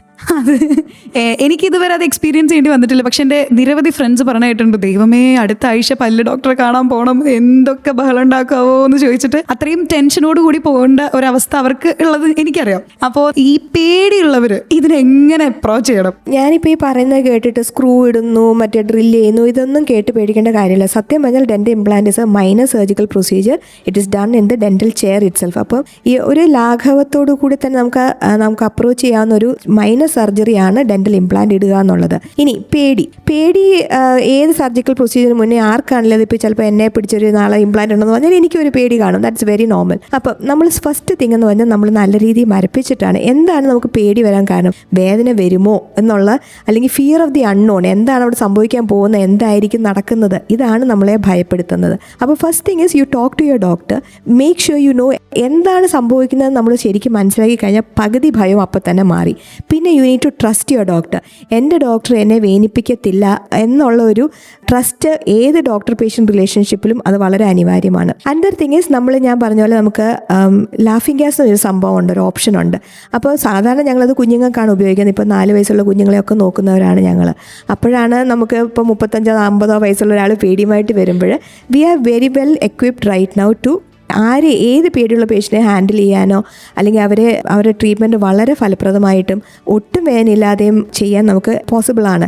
ഇപ്പോൾ നമുക്ക് കമ്പ്യൂട്ടർ എല്ലേ ഉണ്ട്, അതായത് നമ്മൾ മരപ്പിക്കുന്നത് സാധാരണ സൂചി വെച്ചിട്ടല്ല, മെഷീനാണ് നമ്മുടെ മോണേനെയും പല്ലിൻ്റെ ഏരിയനെയും ഒക്കെ മരപ്പിക്കുന്നത്. അപ്പോൾ തന്നെ വളരെ കംഫർട്ടബിളാണ്. ഈ കമ്പ്യൂട്ടർ എല്ലയുടെ ഒപ്പം തന്നെ നമുക്ക് ലാഫിംഗ് ഗ്യാസും കൂടെ വെച്ച് കൊടുക്കുമ്പോൾ പേഷ്യൻറ്റ് ഉറങ്ങുവോ മയങ്ങുവോ ഒന്നുമില്ല, പേഷ്യൻ്റ് എവേക്കാണ്, പക്ഷേ they are in A very happy state. ആ സ്റ്റേറ്റിൽ നമുക്ക് മരപ്പിക്കാനും ഇംപ്ലാന്റ് ഇടാനും ഒട്ടും തന്നെ പെയിൻ ഇല്ലാതെയും ഒരു ബുദ്ധിമുട്ടും ഇല്ലാതെ നമുക്ക് ഈസി ആയിട്ട് സിമ്പിളായിട്ട് ഇടാവുന്ന ഒരു പ്രൊസീജിയറാണ് ഡെന്റൽ ഇംപ്ലാന്റ്സ്. അപ്പോൾ ഈ ലാഫിംഗ് ഗ്യാസിന്റെ കാര്യം പറഞ്ഞല്ലോ, നമുക്ക് എത്ര നേരം ഇതിങ്ങനെ ചിരിച്ചിരിക്കാൻ പറ്റും ഏകദേശം? ലാഫിംഗ് ഗ്യാസ് കൊടുക്കുമ്പോൾ ചിലർക്ക് മാത്രം ഉണ്ടാകുന്ന ഒരു സൈഡ് ഇഫക്റ്റ് ആണ് ഈ ലാഫിംഗ് വരിക എന്നുള്ളത്. Usually patients they are just in a relaxed state. അവർ കാം ആയിരിക്കും, കമ്പോസ്ഡ് ആയിരിക്കും, അവരവരുടേതായ എന്തോ ഒരു ലോകത്തായിട്ട് അവരങ്ങ് മാറും. നമ്മളത് വെച്ചുകൊണ്ടിരിക്കുന്നത് അതിപ്പോൾ എത്ര നേരം വേണമെങ്കിലും. പക്ഷേ യൂഷ്വലി ഇത് implant procedure it's almost around 1 hour's time. അത് നമുക്ക് 1 hour വരെയൊക്കെ ലാഫിംഗ് ഗ്യാസിന് ഒരു സൈഡ് ഇഫക്റ്റും ഒന്നും ഉള്ളൊരു സംഭവമല്ല. നമുക്ക് എത്ര തവണ വേണമെങ്കിലും ലാഫിംഗ് ഗ്യാസ് കൊടുക്കാം, എത്ര നേരം വേണമെങ്കിലും കൊടുക്കാം. പക്ഷേ യൂഷ്വലി ഇംപ്ലാന്റ്സ് ആണ് 1 hour പ്രൊസീജിയർ. ഓക്കെ, അപ്പോൾ ഇത് കേട്ടിട്ട് നിങ്ങൾ ചിരിക്കുന്നുണ്ടോ? ചിരിക്കുന്നുണ്ടെങ്കിൽ ഇതാ ഒരു പാട്ട് വരുന്നുണ്ട്, കേട്ടോണ്ടേയിരിക്കും. SK ജംഗ്ഷൻ ആണ് കൂടെയുള്ളത്. Anna and you are listening to Sargakshetra 89.6 FM. കാതോരം കരുതലായി കാലത്തിനൊപ്പം. 89.6 FM Sargakshetra. SK junction. Sargakshetra 89.6 FM കേട്ടുകൊണ്ടിരിക്കുന്നത് SK ജംഗ്ഷൻ ആണ്. നമ്മൾ ഇന്ന് സംസാരിക്കുന്നത് ഡെന്റൽ ഇംപ്ലാന്റിനെ പറ്റിയിട്ടാണ്. ഡോക്ടർ റെനി നമ്മോടൊപ്പം തന്നെയുണ്ട്. മാം, നമ്മൾ ഇപ്പോൾ എങ്ങനെയാണ് ഡെന്റൽ ഇംപ്ലാന്റ്സിന്റെ ആ ഒരു പ്രൊസീജിയർ കേട്ടു, അതുപോലെ വേദനാജനകമായിട്ടുള്ള കുറേ മൊമെന്റ്സിനെ നമ്മൾ എങ്ങനെ ഫേസ് ചെയ്യണം എന്നുള്ളത് കേട്ടു. ചിരിയിലൂടെ മാറ്റാമെന്നൊക്കെ ഡോക്ടർ കുറേ സൊല്യൂഷനൊക്കെ തന്നിട്ടുണ്ട് കേട്ടോ. അപ്പോൾ ആരും പേടിക്കണ്ട. ഇനി നമ്മൾ അറിയാൻ പോകുന്ന ഒരു കാര്യം, ഈ ഒരു ഡെന്റൽ ഇംപ്ലാന്റ്സ് ചെയ്തത് കൊണ്ടുണ്ടാകുന്ന ഗുണങ്ങൾ, ബെനിഫിറ്റ്സ് എന്തൊക്കെയാണ്? ഓക്കെ, ഫസ്റ്റ് തിങ് ഈസ് ആദ്യമായിട്ട് തന്നെ it restores the ability to chew. അതായത് നമുക്കുണ്ടല്ലോ ഒരു സൈഡിൽ ഒരു പല്ല് പോലും മിസ്സിംഗ് ആണെങ്കിൽ നമ്മൾ അൺകോൺഷ്യസ്ലി ആ സൈഡിൽ വെച്ച് ചവയ്ക്കുന്നത് നിർത്തും, നമ്മൾ ഓപ്പോസിറ്റ് സൈഡിലോട്ട് അത് മാറും. അപ്പം ഫസ്റ്റ് തിങ് ഈസ് നമുക്ക് ആ പല്ല് അവിടെ തിരിച്ച് കിട്ടിക്കഴിയുമ്പോൾ ഫസ്റ്റ് തിങ് ഈസ് നമുക്ക് അവിടെ ഭക്ഷണം നല്ല രീതിയിൽ തന്നെ ചവച്ചരച്ച് ഭക്ഷണം കഴിക്കാൻ പറ്റും. രണ്ടാമത്തെ കാര്യം, it restores the cosmetic appearance. അതായത് നമുക്ക് മുഖത്തിപ്പോൾ ഒരു പല്ല് മിസ്സിംഗ് ആകുമ്പോൾ നമ്മൾ സ്മൈൽ ചെയ്യുമ്പോഴാണേലും, അല്ലെങ്കിൽ നമുക്ക് ഇപ്പോൾ ഒരു സെറ്റ് പല്ലുകൾ ഒരു സൈഡിൽ നിന്ന് പല്ലുകൾ കുറയുമ്പോൾ നമ്മുടെ മോണ ചുരുങ്ങാനും നമ്മുടെ അവിടെ മുഖത്തിന് ഒരു ചെറിയൊരു സൈസ് വ്യത്യാസം തോന്നാനും നമുക്ക് കാണുമ്പോൾ എന്തോ ഒരു അഭംഗി തോന്നാനും ഒക്കെ സാധ്യതയാണ്. നമ്മളൊരു ഇംപ്ലാന്റ് ഇട്ട് കഴിയുമ്പോൾ അവിടുത്തെ ബോൺ ലെവൽ പിന്നെ ചുരുങ്ങത്തുമില്ല. ആ ബോൺ ലെവൽ കറക്റ്റായിട്ട് മെയിൻറ്റെയിൻ ചെയ്യാനും നമ്മുടെ മുഖത്തിൻ്റെ ഷേപ്പ് അങ്ങനെ തന്നെ മെയിൻറ്റെയിൻ ചെയ്യാനും സാധിക്കും. പിന്നെ നമ്മുടെ ഇംപ്ലാന്റ് ഇട്ട് കഴിയുമ്പോൾ വേറൊരു ഗുണമെന്ന് പറഞ്ഞാൽ അപ്പുറം ഇപ്പുറം നിൽക്കുന്ന പല്ലുകളുടെ ആരോഗ്യവും സ്റ്റെബിലിറ്റിയും അത് കറക്റ്റായിട്ട് മെയിൻറ്റെയിൻ ചെയ്യാൻ. ഞാൻ നേരത്തെ പറഞ്ഞ പോലെ ഇംപ്ലാന്റ് ഇട്ടില്ല അല്ലെങ്കിൽ പല്ല് നമ്മളെടുത്തു 5-6 വർഷം കഴിയുമ്പോൾ അപ്പുറം ഇപ്പുറമുള്ള പല്ലുകൾ ചരിയാൻ തുടങ്ങും. ഒരിക്കലും നമ്മൾ ഇംപ്ലാന്റ് ഇട്ട് കഴിഞ്ഞാൽ പിന്നെ ആ പല്ലുകൾ ചരിയത്തില്ല, ആ പല്ലുകളുടെ ഇടയിൽ ഫുഡ് കയറത്തില്ല, ക്യാവിറ്റീസ് വരത്തില്ല, മോണാസുഖം വരത്തില്ല. അങ്ങനെ പിന്നെ മൊത്തത്തിൽ നമ്മുടെ ക്വാളിറ്റി ഓഫ് ലൈഫ് തന്നെ, അതായത് നമ്മളിപ്പോൾ ആവശ്യമുള്ളിടത്തൊക്കെ പോയ പല്ലുകൾ നമ്മൾ റീപ്ലേസ് ചെയ്യുമ്പോൾ നമുക്ക് നമ്മുടെ യുവത്വം തിരിച്ചു വന്ന പോലെ തന്നെ നമുക്ക് തോന്നും. നമുക്ക് നല്ല രീതിയിൽ ഭക്ഷണം ചവച്ചരച്ച് കഴിക്കാനും അതുപോലെ നമ്മുടെ ക്വാളിറ്റി ഓഫ് ലൈഫ് നല്ല രീതിയിൽ ഇമ്പ്രൂവ് ചെയ്യുന്നതായിട്ട് നമുക്ക് അനുഭവപ്പെടും. ഏതൊരു കാര്യത്തിനും 2 സൈഡുകൾ ഉണ്ടല്ലോ. അതുപോലെ തന്നെ ഈ ഡെന്റൽ ഇംപ്ലാന്റ്സിന്റെ ഗുണങ്ങൾ, ബെനിഫിറ്റ്സ് നമ്മൾ അറിഞ്ഞു. പക്ഷേ ഇതിന് റിസ്ക് ഫാക്ടേഴ്സും ഒബ്വിയസ്ലി ഉണ്ടാവാം. അപ്പോൾ അതിനെ പറ്റിയിട്ടൊന്ന് മാം പറയാമോ? ഞാൻ നേരത്തെ പറഞ്ഞ പോലെ ഡെന്റൽ ഇംപ്ലാന്റ് ഒരു ടൈറ്റേനിയം സ്ക്രൂ ആണ്. ആ സ്ക്രൂവിനെ നമ്മൾ ശരീരത്തിൻ്റെ അകത്തോട്ട് പ്ലേസ് ചെയ്യുന്നത്. ഏതൊരു ഫോറിൻ ബോഡി നമ്മൾ ശരീരത്തോട്ട് വെച്ച് കൊടുക്കുമ്പോഴും there is always a chance for rejection. അതായത് ഈ ഓസിയോ ഇൻറ്റിഗ്രേഷൻ നടക്കാത്ത കേസുകളിൽ നമ്മുടെ ശരീരം പതുക്കെ ഈ സംഭവത്തിനെ റിജക്റ്റ് ചെയ്യാനൊരു സാധ്യത. അതാണ് നമുക്ക് ഇംപ്ലാന്റിൽ വരുന്ന ഏറ്റവും ആദ്യം വരുന്ന വെല്ലുവിളിയാണ് ഇംപ്ലാന്റ് ഫെയിലിയർ അല്ലെങ്കിൽ ഇംപ്ലാന്റ് റിജക്ഷൻ. അപ്പോൾ ഈ ഇംപ്ലാന്റ് റിജക്ഷൻ ഒരിക്കലും വരത്തില്ല, നമുക്ക് ആർക്കും എഴുതി കൊടുക്കാനൊന്നും പറ്റത്തില്ല. പക്ഷേ നമ്മൾ അതിനാണ് കറക്റ്റ് പേഷ്യൻറ്റിനെ സെലക്ട് ചെയ്യണമെന്ന് പറയുന്നത്. Patient selection is very important. അതുപോലെ ചെയ്യുന്ന ഡോക്ടറിൻ്റെ എക്സ്പീരിയൻസും എക്സ്പെർട്ടീസും വളരെ ഇമ്പോർട്ടൻ്റ് ആണ്. അപ്പം ഫസ്റ്റ് റിസ്ക് ഈ പറഞ്ഞ പോലെ ഫെയിലിയർ ടു ഓസ്റ്റിയോ ഇൻറ്റഗ്രേറ്റ്, അത് കാരണം ഒരു ഇംപ്ലാന്റ് ഫെയിലിയർ ഉണ്ടാവാം. രണ്ടാമത്തത് ഞാൻ പറഞ്ഞ പോലെ ഇംപ്ലാന്റ് വെക്കുമ്പം ഇംപ്ലാന്റ് ഫെയിലിയർ ആവണമെങ്കിൽ 2 കാരണങ്ങൾ കൊണ്ടുവരാം. ഒന്നെങ്കിൽ അത് വെച്ചപ്പോൾ ഉണ്ടായ ചില അപാധകൾ കൊണ്ടുവരാം, ഇല്ലെങ്കിൽ ഈ പറഞ്ഞ രീതിയിൽ ഇംപ്ലാന്റ് വെച്ചു കുഴപ്പമൊന്നുമില്ല, ഡോക്ടർ സൂപ്പറായിട്ട് ഇംപ്ലാന്റ് ഒക്കെ ഇട്ടു, പക്ഷേ പേഷ്യൻ്റ് അത് മെയിൻറ്റെയിൻ ചെയ്തില്ല ഇല്ലെങ്കിലും ഇംപ്ലാന്റ് ഫെയിലിയർ വരാം. അപ്പോൾ ഇംപ്ലാന്റ് പ്ലേസ്മെൻറ്റ് രീതിയിൽ വരുന്ന പ്രശ്നങ്ങൾ കൊണ്ട് അത് വരാം. ഇനി മൂന്നാമത് നമ്മൾ മെയിനായിട്ട് വരുന്നൊരു സംഭവം എന്ന് പറഞ്ഞാൽ സൈനസ് ഡാമേജ് ആണ്. അതായത് മേലത്തെ അണയിലൊക്കെ നമ്മൾ ഇംപ്ലാന്റ് ഇടുമ്പോൾ മുകളിലത്തെ അണപ്പല്ലിന് തൊട്ട് മേളിലായിട്ടാണ് നമ്മുടെ സൈനസ് മാക്സിലറി സൈനസ് പോകുന്നത്. അതിനാണ് നമ്മൾ ഈ CBCT ഒക്കെ കറക്റ്റായിട്ട് എടുക്കണമെന്ന് പറയുന്നത്. കാര്യം എവിടെയാണ് ബോൺ ലെവൽ കുറവ്, ചില പൊസിഷൻസിൽ നമ്മൾ ഇംപ്ലാന്റ് ഇടുമ്പോഴായിരിക്കും അത് നേരെ സൈനസിലോട്ട് പോയി പിയേഴ്സ് ചെയ്ത് അത് പിന്നെ വേറെ പ്രശ്നങ്ങളിലോട്ടൊക്കെ ചാടാനുള്ള സാധ്യതകളുണ്ട്. അപ്പോൾ CBCT ഒക്കെ എടുത്ത് സൈനസ് ഒക്കെ ദൂരെയാണ് അല്ലെങ്കിൽ സൈനസിൻ്റെ അടുത്ത് ചെല്ലുന്നില്ല എന്നുള്ള രീതിയൊക്കെ ഉറപ്പാക്കിയിട്ട് വേണം ഇംപ്ലാന്റ് എപ്പോഴും ഇടാൻ. പിന്നെ ഇൻഫെക്ഷൻ, ഏതൊരു സർജിക്കൽ പ്രൊസീജിയർ ചെയ്യുമ്പോഴും there is always a chance four infection. നമ്മൾ ഈ ക്രൈറ്റീരിയ ഒക്കെ മീറ്റ് ചെയ്ത ഒരു പേഷ്യൻ്റ് ആവാം, എന്നാലും ഫോർ സം റീസൺ ഇൻഫെക്ഷൻസ് ഉണ്ടാവാം, അങ്ങനെയും ഇംപ്ലാന്റ് ഫെയിലിയർ ആവാം. സാധാരണഗതി നമ്മൾ ഇംപ്ലാന്റ് ചെയ്ത് കഴിയുമ്പോൾ നമ്മൾ ആൻറ്റിബയോട്ടിക്സും മെഡിക്കേഷനും ഒക്കെ കറക്റ്റായിട്ട് കൊടുക്കും. അത് കറക്റ്റായിട്ട് എടുക്കുന്നവർക്ക് ഇൻഫെക്ഷനൊക്കെ കുറയ്ക്കാനും പറ്റും.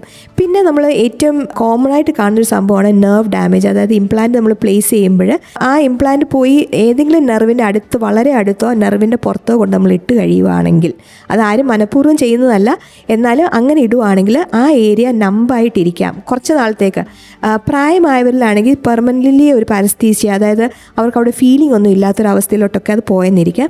അപ്പോൾ ഇതൊക്കെ നമ്മൾ നേരത്തെ പേഷ്യൻറ്റിനോട് പറഞ്ഞ് ഈ റിസ്കുകളെല്ലാം പേഷ്യൻറ്റിനോട് പറഞ്ഞ് അവരെ മനസ്സിലാക്കിയിട്ട് വേണം അവരെ ഒരു ഇംപ്ലാന്റിലോട്ട് പോകാനായിട്ട്. അപ്പോൾ ഡെന്റൽ ഇംപ്ലാന്റ് ചെയ്യുന്നത് കൊണ്ടുള്ള ഗുണങ്ങളും ദോഷങ്ങളും ഒരുപോലെ നമ്മൾ കേട്ടു. ഇനി നമുക്കറിയാനുള്ളൊരു മെയിൻ കാര്യമുണ്ട്, ഇതിന്റെ വേദനയെ പറ്റി. ഓക്കെ, അപ്പോൾ അതിനെ പറ്റി അറിയാൻ വേണ്ടി ഒന്ന് കാത്തിരുന്നോളൂ. കേട്ടോണ്ടിരിക്കൂ SK ജംഗ്ഷനിൽ. കൂടെയുള്ള തന്നെയാണ് you are listening to Sargakshetra 89.6 FM. കാതൂരം കരുതലായി കാലത്തിനൊപ്പം. 89.6 FM Sargakshetra. SK Junction. Welcome back to SK junction. കൂടെയുള്ള തന്നെയാണ് നമ്മൾ ഇന്ന് സംസാരിച്ചുകൊണ്ടിരിക്കുന്നത് ഡെന്റൽ ഇംപ്ലാന്റ്സിനെ പറ്റിയിട്ടാണ്.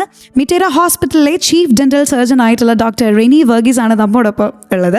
മാം, നമുക്ക് ഈ ഡെന്റൽ ഇംപ്ലാന്റ്സിന്റെ ഗുണങ്ങളും ദോഷങ്ങളും ഒരുപോലെ പറഞ്ഞു. ഇനി ഏതൊരു വ്യക്തിക്കും ഏതൊരു സാധാരണക്കാരനും ഉണ്ടാവുന്ന ഒരു മെയിൻ ചോദ്യമാണ്, അല്ലെങ്കിൽ മെയിൻ ഒരു ചോദ്യത്തിന്റെ ഉത്തരമാണ് എനിക്ക് അറിയാൻ ആഗ്രഹമുള്ളത്. ഈ ഡെന്റൽ ഇംപ്ലാന്റ് ചെയ്യുന്ന സമയത്ത് അല്ലെങ്കിൽ അതിന് ശേഷം ഉണ്ടാകുന്ന വേദനയെ പറ്റിയിട്ടൊന്ന് അറിഞ്ഞാൽ കൊള്ളാവുന്നുണ്ട്. ഡെന്റൽ ഇംപ്ലാന്റ് ചെയ്യുന്ന സമയത്ത് ഞാൻ പറഞ്ഞല്ലോ, നമ്മൾ മരപ്പിച്ചിട്ടാണ് ചെയ്യുന്നത് അല്ലെങ്കിൽ ലാഫിംഗ് ഗ്യാസ് ഒക്കെ ഉപയോഗിച്ചിട്ടാണ് ചെയ്യുന്നത്. ആ ചെയ്യുന്ന സമയത്ത് സാധാരണഗതിയിൽ അങ്ങനെ വേദന ഉണ്ടാവാറില്ല. ഇനി അഥവാ നമ്മൾ ചെയ്യുമ്പോൾ പേഷ്യൻ്റ് വേദന ഉണ്ടെന്ന് അറിയിക്കുകയാണെങ്കിൽ നമ്മൾ അവിടെ ഇച്ചിരി അങ്ങ് മരപ്പിക്കും, അത്രയേ ഉള്ളൂ. പക്ഷേ yes, definitely after the procedure, കാര്യം നമ്മൾ depending on the type of implant involve, എവിടെയാണ് ഇംപ്ലാന്റ് ഇട്ടത്, ഡിപ്പെൻഡിങ് ഓൺ ദാറ്റ് നമുക്ക് ആഫ്റ്റർ ദ പ്രൊസീജിയർ പെയിൻ ഉണ്ടാവാം. അതുകൊണ്ട് നമ്മൾ ഡെഫിനറ്റ്ലി നമ്മൾ ഇംപ്ലാന്റ് ചെയ്ത് പേഷ്യൻ്റ് പുറത്തിറങ്ങുമ്പോൾ തന്നെ നമ്മൾ അവർക്ക് കറക്റ്റ് ഡോസിലുള്ള മെഡിക്കേഷൻ നമ്മൾ പറഞ്ഞു കൊടുക്കും. അത് എപ്പോൾ എടുക്കണം, എങ്ങനെ എടുക്കണം എല്ലാം പറഞ്ഞു കൊടുക്കുക. അപ്പോൾ ഏതൊരു സർജിക്കൽ പ്രൊസീജിയർ പോലെ തന്നെ after the implant is place for 3 days നമുക്കൊരു ചെറിയ വേദന, ചെറിയൊരു നീര്, ഇതെല്ലാം നോർമലാണ്. പനി എങ്ങാനും വരാനുള്ള സാധ്യതയുണ്ടോ മാം? പനി വരാനുള്ള സാധ്യത അൺലെസ് അവിടെ ഒരു നല്ല രീതിയിലൊരു ഇൻഫെക്ഷൻ വന്നാലാണ് സാധാരണ ബോഡി പനിയുമായിട്ട് പ്രതികരിക്കുക. സാധാരണഗതിയിൽ ഇംപ്ലാന്റ് ഇട്ട് കഴിഞ്ഞിട്ട് പനി വരേണ്ട ഒരു സാധ്യത സാധാരണഗതിയിലില്ല. ഇനി മെഡിക്കേഷൻ, നമ്മൾ മെഡിക്കേഷൻ കറക്റ്റായിട്ട് പറയുന്ന ഇൻ്റർവെൽസിൽ 8 hourly അല്ലെങ്കിൽ 6 hourly നമ്മൾ പറയുന്ന മെഡിക്കേഷൻ കറക്റ്റായിട്ട് എടുക്കുക. ആൻറ്റിബയോട്ടിക്സ് പ്രിസ്ക്രൈബ്ഡ് ആയിരിക്കും, അത് കറക്റ്റായിട്ട് എടുക്കുക. കാരണം ഈ പറഞ്ഞ ഇംപ്ലാന്റ് ഇട്ടത് ഇൻഫെക്റ്റഡ് ആവാതിരിക്കാൻ അത് കറക്റ്റായിട്ട് തന്നെ മരുന്നെടുക്കുക. അപ്പോൾ ഈ 2 കാര്യങ്ങൾ. ഇനി 3 ദിവസം കഴിഞ്ഞിട്ടുള്ള പെയിനിന് ചിലപ്പോൾ 5 ദിവസത്തേക്കോ 7 ദിവസത്തേക്കോ കൂടെ ഡോക്ടർ ചിലപ്പം മെഡിക്കേഷൻ തന്നിരിക്കാം. പക്ഷേ ഈ മരുന്നെല്ലാം എടുത്തിട്ടും നല്ല രീതിയിൽ പെയിൻ ഉണ്ട്, അല്ലെങ്കിൽ ഈ മരുന്നെല്ലാം എടുത്തിട്ടും നമ്മൾ വീട്ടിൽ ചെന്ന് കഴിഞ്ഞതിന് ശേഷം നല്ല രീതിയിൽ ബ്ലീഡിംഗ് ഉണ്ട്, അതാണ് വേറെ ഇംപ്ലാന്റ് ചെയ്ത് കഴിയുമ്പോൾ നമുക്ക് ചില ആൾക്കാർക്ക് ചെറിയ ഊസിങ് ഓഫ് ബ്ലഡ്, അതായത് നമ്മൾ തുപ്പുമ്പോൾ ഒരു ചോര മയം കാണുന്നത് വളരെ നോർമലാണ്. പക്ഷെ നമ്മൾ വീട്ടിൽ ചെന്ന് കഴിഞ്ഞപ്പോൾ നമ്മുടെ വായിൽ ഇങ്ങനെ ചോര നിറയുന്നതായിട്ടോ വല്ലതും തോന്നുവാണെങ്കിൽ ആദ്യം ചെയ്യേണ്ടത് നല്ല ക്ലീനായിട്ട് ഒരു ക്ലോത്ത് തണുത്ത വെള്ളത്തിൽ മുക്കി അതിലൊരു 20 മിനിറ്റ് തൊട്ട് 30 മിനിറ്റ് വരെ കടിച്ചു പിടിക്കുക. എന്നിട്ട് നമ്മൾ പതുക്കെ അത് ഇടയ്ക്കിടയ്ക്ക് തുറന്ന് നോക്കല്, 30 മിനിറ്റ് കടിച്ച് തന്നെ പിടിക്കുക. അത് കഴിഞ്ഞതിന് ശേഷം നമ്മൾ പതുക്കെ മാറ്റി നോക്കുമ്പോഴും ബ്ലീഡിംഗ് ഉണ്ടെങ്കിൽ ഡെഫിനറ്റ്ലി നിങ്ങളുടെ ഡെന്റിസ്റ്റിനെ വിളിച്ച് ഡോക്ടറുടെ അടുത്ത് തിരിച്ചു ചെല്ലാനുള്ള പരിപാടികൾ ചെയ്യുക. അപ്പോൾ പിന്നെ നമ്മൾ ഇംപ്ലാന്റ് ഇട്ട് കഴിയുന്ന ഉടനെ നമ്മൾ ചെയ്യേണ്ട കാര്യങ്ങളെന്ന് പറഞ്ഞാൽ, നിങ്ങൾ വീട്ടിൽ ചെന്ന് കഴിഞ്ഞാൽ ഉടനെ പിന്നെ ആദ്യത്തെ 48 മണിക്കൂർ നമ്മൾ തണുത്ത ഭക്ഷണം കഴിക്കുക. ഐസ് അല്ലെങ്കിൽ തണുത്ത കോൾഡ് കംപ്രസ് നമ്മൾ ഇടയ്ക്കിടയ്ക്ക് ആ സൈറ്റിൽ അപ്ലൈ ചെയ്തുകൊണ്ടിരിക്കുക 48 hours. പിന്നെ നമ്മൾ ആ ഏരിയ സൈറ്റ് ഓഫ് ഇംപ്ലാന്റ് നമ്മൾ ക്ലീനായിട്ട് മെയിൻറ്റെയിൻ ചെയ്യുക. നമ്മൾ ഫുഡ് കഴിയുമ്പോൾ നല്ല രീതിയിൽ കുലുക്ക് പിഴിയുക. വലിയ ശക്തമായിട്ട് തുമ്മുവോ കാർക്കിക്കുകയോ ചെയ്യാതിരിക്കുക. നമ്മളൊരു കോട്ടൺ ബഡിൽ നമ്മുടെ പെരിയോ മൗത്ത് വാഷസ് യൂഷ്വലി ഇംപ്ലാന്റ് ചെയ്ത് കഴിയുമ്പോൾ ഡോക്ടർമാർ തരും. ആ മൗത്ത് വാഷ് വെച്ചിട്ട് കഴുകി വലിയ ശക്തിയിലല്ലാത്ത രീതിയിൽ തുപ്പിക്കളയുക. ഒരു കോട്ടൺ ബഡ് എടുത്ത് ആ പെരിയോ മൗത്ത് വാഷ് മുക്കിയിട്ട് ചെറിയ രീതിയിൽ ആ ഇംപ്ലാന്റിൻ്റെ സൈറ്റൊക്കെ ഒന്ന് ക്ലീൻ ചെയ്യുക. വളരെ ജെൻറ്റിലായിട്ട് സൈറ്റ് ക്ലീൻ ചെയ്ത് കൊടുക്കുക. ഇങ്ങനത്തെ കാര്യങ്ങളൊക്കെ ശ്രദ്ധിക്കുക. അതുപോലെ ഒത്തിരി സ്ട്രെനേഴ്സ് ആയിട്ടുള്ള ജിമ്മിൽ പോക്ക് അങ്ങനത്തെ കാര്യങ്ങളൊക്കെ വേണമെങ്കിലൊന്ന് 1-2 ദിവസത്തേക്കൊന്ന് ഒഴിവാക്കാവുന്നതാണ്. അപ്പോൾ വേദനയ്ക്കുള്ള മരുന്നും മാം ഒരുമിച്ച് തന്നെ പറഞ്ഞു തന്നിട്ടുണ്ട്. Thank you. നമ്മൾ അടുത്തൊരു കാര്യം എന്ന് പറയുന്നത് ഏറ്റവും ഇമ്പോർട്ടൻ്റ് ആണ്. കാരണം ഡെൻ്റൽ ഇംപ്ലാന്റിന് ശേഷം നമ്മൾ മെഡിസിൻ എടുത്തു, പക്ഷേ അത് മെയിൻറ്റെയിൻ ചെയ്യണം. സോ എത്തരത്തിലുള്ളൊരു കെയറിംഗ് ആണ് നമുക്ക് വേണ്ടത് അല്ലെങ്കിൽ കൊടുക്കേണ്ടത് എന്നൊക്കെ അറിയാൻ കേട്ടോണ്ടേയിരിക്കൂ. നമ്മുടെ SK ജംഗ്ഷൻ കൂടെയുള്ള തന്നെയാണ്. You are listening to Sargakshetra 89.6 FM. 89.6 FM Sargakshetra. SK Junction. Welcome back to SK junction. കൂടെയുള്ള തന്നെയാണ് നമ്മൾ ഇന്ന് ഡെന്റൽ ഇംപ്ലാന്റ്സിനെ പറ്റിയിട്ടാണ് സംസാരിച്ചുകൊണ്ടിരിക്കുന്നത്. ഡോക്ടർ റെനി വർഗീസ് ആണ് നമ്മോടൊപ്പം കൂടെയുള്ളത്. അപ്പോൾ ഒരു വ്യക്തി ഇതാ ഇപ്പോൾ ഡെന്റൽ ഇംപ്ലാന്റ്സ് കഴിഞ്ഞിട്ട് നമ്മുടെ മുന്നിൽ നിൽക്കുകയാണ്. അദ്ദേഹം മെഡിസിൻ എടുത്തു, നല്ല പ്രോപ്പറായിട്ട് വേദനയൊക്കെ കഴിഞ്ഞ് മെഡിസിൻ എടുത്ത് ഇവിടെ നിൽക്കുകയാണ്. ഇനി തുടർന്നുള്ള അല്ലെങ്കിൽ ഫ്യൂച്ചറിലേക്ക് അല്ലെങ്കിൽ ഫോർ എവർ നമ്മൾ ഉദ്ദേശിക്കുന്നതാണല്ലോ ഈ ഒരു പ്രോസസ്സ്. അതുകൊണ്ട് ഇതിൻ്റെ കെയർ എങ്ങനെയായിരിക്കണം മാം? ഒന്നാമത്തെ കാര്യം, നത്തിങ് ഈസ് ഫോർ എവർ. പക്ഷേ എന്നാലും ഇപ്പോൾ നമ്മളൊരു വണ്ടി മേടിച്ചു. നമ്മൾ വണ്ടി മേടിച്ചതിന് ശേഷം കറക്റ്റ് ടൈമിൽ നമ്മൾ സർവീസിംഗ് ഒക്കെ ചെയ്തില്ലെങ്കിൽ ആ വണ്ടിയുടെ ലോങ്ങിവിറ്റീനെ അത് ബാധിക്കും. എന്ന് പറഞ്ഞ പോലെ തന്നെ നമ്മൾ ഇംപ്ലാന്റ് എന്ന് പറഞ്ഞാൽ ഇറ്റ്സ് എ സർജിക്കൽ പ്രൊസീജിയർ. ആ സർജിക്കൽ പ്രൊസീജിയറിന് അതിൻ്റേതായ സീരിയസ്നെസ്സും അതിൻ്റേതായ കുറച്ച് ഉത്തരവാദിത്തങ്ങളും ഉണ്ട്. മെയിൻ തിങ് ഈസ് ഇംപ്ലാന്റ് ചെയ്തതിന് ശേഷം നമ്മൾ കറക്റ്റ് ഇൻ്റർവെൽസിൽ, അത് നമ്മുടെ ഡോക്ടർ നമ്മളോട് പറയും ഇത്ര സമയം കഴിയുമ്പോൾ തിരിച്ച് വന്ന് എക്സ്റേ എടുക്കണം, പല്ല് ക്ലീൻ ചെയ്യണം. ആ ഡോക്ടർ പറയുന്ന കാര്യങ്ങൾ കറക്റ്റായിട്ട് തന്നെ നിങ്ങൾ ചെയ്യുക എന്നുള്ളത് നിങ്ങളുടെ ഉത്തരവാദിത്തമാണ്. നിങ്ങൾ വീട്ടിലായിരിക്കുന്ന സമയത്ത് അല്ലെങ്കിൽ നിങ്ങളായിട്ട് ചെയ്യേണ്ട വേറൊരു കാര്യമാണ് ഗുഡ് ഓറൽ ഹൈജീൻ പ്രാക്ടീസസ്. രണ്ട് നേരം പല്ല് തേക്കുക, മൗത്ത് വാഷ് ഉപയോഗിക്കുക, അങ്ങനത്തെ കാര്യങ്ങൾ ഡോക്ടർ പറഞ്ഞു തരുന്ന കാര്യങ്ങൾ കറക്റ്റായിട്ട് മടുപ്പും ആലസ്യവും ഒന്നും തോന്നാതെ കറക്റ്റായിട്ട് അത് ഫോളോ ചെയ്യുക. ഇനി ഞാൻ നേരത്തെ പറഞ്ഞ പോലെ 3 മാസം അല്ലെങ്കിൽ 5 മാസത്തിന് ശേഷം ഡോക്ടർ പറഞ്ഞ സമയത്ത് ചെന്ന്, കാര്യം ഇംപ്ലാന്റ് ഇട്ടാൽ പോരാ, ഇംപ്ലാന്റിൻ്റെ പുറത്ത് നമുക്ക് ആ ക്രൗൺ വെച്ച് കൊടുക്കണ്ടേ. അപ്പോൾ ഇംപ്ലാന്റ് ഇട്ടു, ഇത്ര സമയം കഴിയുമ്പോൾ വന്ന ക്രൗൺ ചെയ്യാനുള്ള പ്രൊസീജിയേഴ്സ് ചെയ്യുക. പിന്നെ ചില ആൾക്കാർക്ക് നമ്മൾ കാണുന്നതെന്ന് പറഞ്ഞാൽ ഇംപ്ലാന്റ് ഇട്ടിട്ട് അതിൻ്റെ മേലിലുള്ള ഹീലിംഗ് സ്ക്രൂ ചിലപ്പോൾ ഊരി വന്നെന്നിരിക്കും. അപ്പോൾ അത് കാര്യം നമ്മുടെ നാവ് ഇങ്ങനെ ഏത് നേരം അനങ്ങുന്ന കാരണം ചിലപ്പോൾ ആ സ്ക്രൂ ലൂസായി വരുന്നതാണ് എന്ന് പറഞ്ഞിട്ട് അപ്പോൾ പേഷ്യൻ്റ് പെട്ടെന്ന് പാനിക്കാവും, എൻ്റെ ദൈവമേ ഞാൻ ഇത്രയും മുടക്കിയിട്ട് ഇംപ്ലാന്റ് ഇതേ ലൂസായി പോയി. അല്ല, ഇംപ്ലാന്റ് എല്ലിൻ്റെ അകത്ത് അതങ്ങനെ സ്ക്രൂ അങ്ങനെ ഊരിയൊന്നും വരത്തൊന്നുമില്ല. പക്ഷേ ഇംപ്ലാന്റിൻ്റെ മേളിൽ ഇടുന്ന ഹീലിംഗ് സ്ക്രൂ ചിലപ്പോൾ ഊരി വന്നെന്നിരിക്കാം. അങ്ങനെ എന്തെങ്കിലും ലൂസായെന്ന് നിങ്ങൾക്ക് തോന്നുമെങ്കിൽ immediately go and see your dentist. അവരത് മുറുക്കി തന്നോളും. അതുപോലെ നമ്മുടെ ആരോഗ്യം, അതായത് നിങ്ങളൊരു ഡയബറ്റിക് പേഷ്യൻ്റ് ആണെങ്കിൽ നിങ്ങൾക്ക് ഇംപ്ലാന്റ് ഇട്ട സമയത്ത് HbA1c ലെവൽ ബിലോ 8 ആയിരുന്നു. അത് നിങ്ങളുടെ ആ ക്രൗൺ വന്നു കഴിഞ്ഞാലും അല്ലെങ്കിൽ നമ്മുടെ ആ ലെവൽ ഓഫ് ഡയബറ്റീസ് ലെവൽ നമ്മളത് കറക്റ്റായിട്ട് മെയിൻറ്റെയിൻ ചെയ്ത് തന്നെ പോകണം. അല്ലാതെ നമ്മുടെ ശ്രദ്ധക്കുറവ് കാരണം നമ്മുടെ ഷുഗർ ലെവൽസ് കൂടിയിട്ടുണ്ടെങ്കിൽ നമ്മുടെ ഇംപ്ലാന്റ് ഫെയിലിയർ ആവാനുള്ള ചാൻസസ് ഹൈ ആണ്. അതുപോലെ ഒരു സൈഡിൽ മാത്രം നമ്മളിപ്പോൾ ചില ആൾക്കാർക്ക് വായുടെ റൈറ്റിലും ലെഫ്റ്റിലും പല്ലുകൾ കാണത്തില്ല. അതിൽ ഒരു സൈഡിൽ നമ്മൾ ഇംപ്ലാന്റ് ഒക്കെ ഇട്ടു, ബ്രിഡ്ജൊക്കെ വെച്ചു, ഒരു സൈഡ് ചവയ്ക്കാൻ തുടങ്ങി. അപ്പോൾ ഒരു സൈഡ് ഉണ്ടല്ലോ, എന്നാൽ മറ്റേ സൈഡ് ചെയ്യേണ്ട എന്ന് വെക്കരുത്. കാര്യം നമുക്ക് വായുടെ 2 സൈഡിലും ഒരുപോലെ ചവച്ചാൽ മാത്രമേ ആരോഗ്യത്തോടെ ആ പല്ലുകൾ നിൽക്കത്തുള്ളൂ. ഇപ്പം നമ്മൾ റൈറ്റ് സൈഡിൽ മാത്രം വെച്ച് ചവച്ചുകൊണ്ടിരുന്നാൽ, ലെഫ്റ്റ് സൈഡിൽ പല്ല് വെച്ച് കൊടുക്കാതെ ഒരു സൈഡിൽ ഇംപ്ലാന്റ് ഇട്ടു അവിടെ മാത്രം പല്ല് വെച്ച് കൊടുത്താൽ ആ ഇംപ്ലാന്റ് ഫെയിലിയർ ആവാനുള്ള സാധ്യത കൂടുതലാണ്. കാരണം ഒത്തിരി സ്ട്രെസ്സും ലോഡും ആ സൈഡ് ഏറ്റെടുത്തുകൊണ്ടിരിക്കുകയാണ്. അതുപോലെ പുറകിൽ പല്ലുകളില്ലാത്തവർ ഫ്രണ്ടിൽ മാത്രമായിട്ട് ഇംപ്ലാന്റ് ഇടുമ്പോഴും നമുക്ക് ആ ഇംപ്ലാന്റ് ഫെയിലിയർ ആവാനുള്ള സാധ്യത ഹയർ ആണ്. കാര്യം പുറകിലത്തെ ലോഡും കൂടെ ഫ്രണ്ടിലത്തെ പല്ലിലോട്ട് ഇങ്ങനെ മുന്നോട്ട് വെച്ചായിരിക്കും അവർ കടിക്കുന്നത്. അപ്പോൾ മൊത്തത്തിൽ നിങ്ങൾ അതൊക്കെ സാധാരണഗതിയിൽ നമ്മൾ ഇംപ്ലാന്റോളജിസ്റ്റ് അല്ലെങ്കിൽ ഡോക്ടർ നിങ്ങൾക്ക് പറഞ്ഞു തരും. നമ്മളിവിടെ ഇംപ്ലാന്റ് ഇട്ടിട്ടുണ്ടെങ്കിലും അപ്പുറത്തെ സൈഡിൽ നിങ്ങൾ പല്ല് വെച്ച് കൊടുക്കണം. അപ്പോൾ അതൊക്കെ എന്നാൽ ബഡ്ജറ്റ് നോക്കിയിട്ടോ അല്ലെങ്കിൽ എന്നാൽ പിന്നെ ചെയ്യാമെന്ന് വെച്ച് ഇതൊക്കെ ഒരു റെസ്പോൺസിബിലിറ്റി ആയിട്ട് എടുത്തിട്ട്, ഞാൻ നേരത്തെ പറഞ്ഞ പോലെ വായിനെ മൊത്തത്തിലൊരു ഓർഗനായിട്ട്, അല്ലാതെ 4 പല്ല് മാത്രം പോയി എന്നാൽ 2 പല്ല് വെച്ചു അങ്ങനെയല്ല, മൊത്തത്തിൽ നമ്മൾ അതിനെ റീപ്ലേസ് ചെയ്യാനും ഇതിൻ്റേതായ രീതിയിൽ എല്ലാ കാര്യങ്ങളും ശ്രദ്ധിക്കാനും ശ്രമിക്കുക. മാം, എനിക്കൊരു ചെറിയ സംശയമുണ്ട്. അതായത് നമ്മുടെ നാച്ചുറൽ പല്ലിനേക്കാൾ നല്ലതാണോ ഈ ഡെന്റൽ ഇംപ്ലാന്റ്സ്? നാച്ചുറൽ പല്ല് ദൈവമായിട്ട് നമുക്ക് തരുന്ന നാച്ചുറൽ പല്ലിനെക്കാട്ടിലും ഒരു സാധനവും അതിനുപരിയായിട്ട് വരത്തില്ല. അപ്പോൾ ഒരു കാരണവശാലും നാച്ചുറൽ പല്ലിനെക്കാട്ടിൽ നല്ലതാണോ ഡെന്റൽ ഇംപ്ലാന്റ്സ് ഒരു ചോദ്യമേ അവിടെ ഉദിക്കുന്നില്ല. ഓക്കെ, അപ്പോൾ ഉള്ള പല്ലുകൾ പൊളിച്ച് കളയാണ്ട് എല്ലാവരും സൂക്ഷിച്ചോളൂ. ഓക്കെ, അപ്പോൾ ഹൈജീൻ ആയിട്ടിരിക്കുക, അതുപോലെ തന്നെ ഏറ്റവും ബേസിക് ആയിട്ട് നമ്മൾ ഹെൽത്തി ആയിട്ടിരിക്കുക എന്ന് പറഞ്ഞുകൊണ്ട് നമ്മൾ ഇന്ന് SK ജംഗ്ഷനോട് വൈൻഡ് അപ്പ് ചെയ്യാണ്.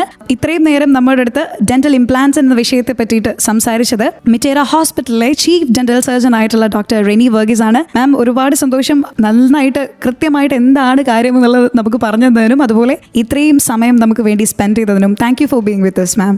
It was my pleasure. Thank you, Anna. Okay, അപ്പോൾ ഇനിയും ഒരുപാട് വിശേഷങ്ങളുമായിട്ട് നമ്മൾ SK ജംഗ്ഷനിൽ വരുന്നതാണ്. ആൻഡ് കേട്ടുകൊണ്ടേയിരിക്കൂ. This is Sargakshetra 89.6 FM. കാതോരം കരുതലായി കാലത്തിനൊപ്പം. കൂടെ ഉണ്ടായിരുന്നത് അന്ന. 89.6 FM സർഗക്ഷേത്ര.